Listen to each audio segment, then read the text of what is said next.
Morning mga kalabay, so dito na tayo sa bahay. Ayan na yung ating service. Ayan. Thank you Lord. Tingnan mo yung mga kalabay, papakita ko sa inyo. Hinog na papaya. Sana mahingi pinsan to. Ayun. Hinog na papaya mga kalabay. Zoom natin. Ayan. Nakikita nyo ba mga kalabay? Hinog na papaya. Ayan. Dalawa. Sana may pinsan sa kumain ng papaya. At so, since empty stomach tayo at syempre gusto natin healthy living mga kalaboy, samahan nyo akong manguha ng aratilis or Quercus fruit. Mga kalaboy, yung puno ng Quercus fruit. Ito yung mga hinog. Ayan. Napaka-healthy na ito. Fully packed ng vitamins and minerals. Ayan, ito yung mga bunga niya. Sa ibang bansa mga kalabay, napakamahal na ito. At dito sa atin, napakaswerte natin dahil marami tayong puno na ito na pagkukunan. Ito, tulad na lang na ito, napakaraming bunga mga kalaboy. At ito yung ginagawa kong panglamang dyan sa umaga.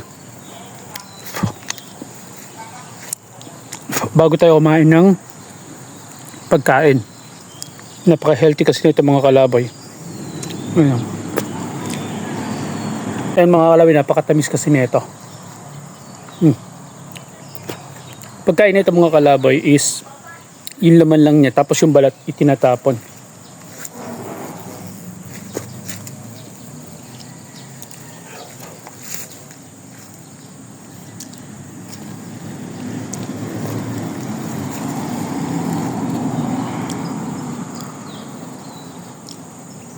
Ayan o. Napakaraming bunga mga kalaboy.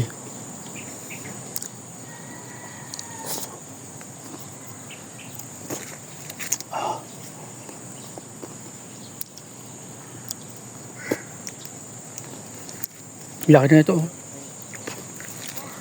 Yung mga kabataan niya hindi na alam itong prutas na to. Pero yung mga batang 90s, 80s,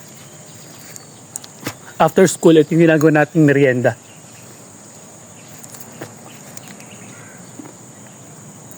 Kaya sa mga may kilala nitong prutas na to, sa mga nakakaalam pa ng prutas na to, comment down below kayo. At kung ano yung tawag nito sa probinsya nyo mga kalaboy.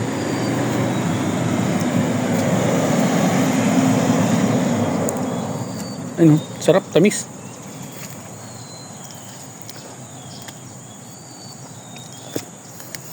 Sa Tagalog tawag nito ay aratilis. Ewan ko sa probinsya nyo mga kalaboy, comment nyo nga mga kalaboy kung anong tawag nito sa inyo. Sa English nito, Quercus fruit or Jamaican cherry.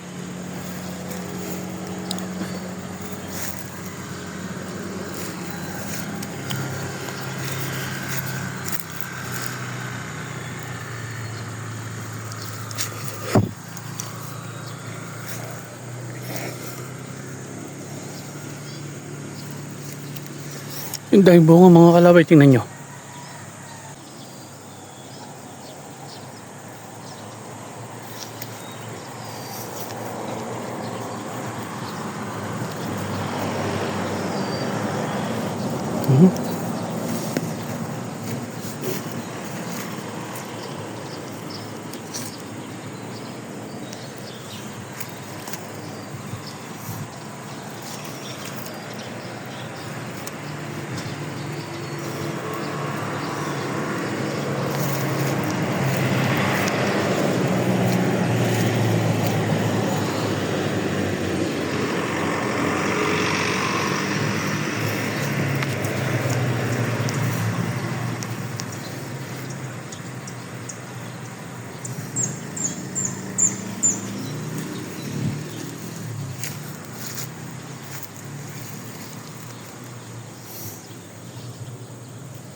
And pakita ko na rin sa inyo mga kalaboy yung ating mini garden.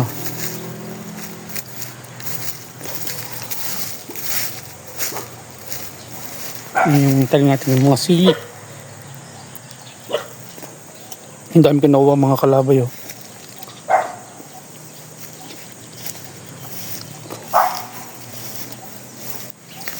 Yung ating mga talong, okra, tsaka kalabasa.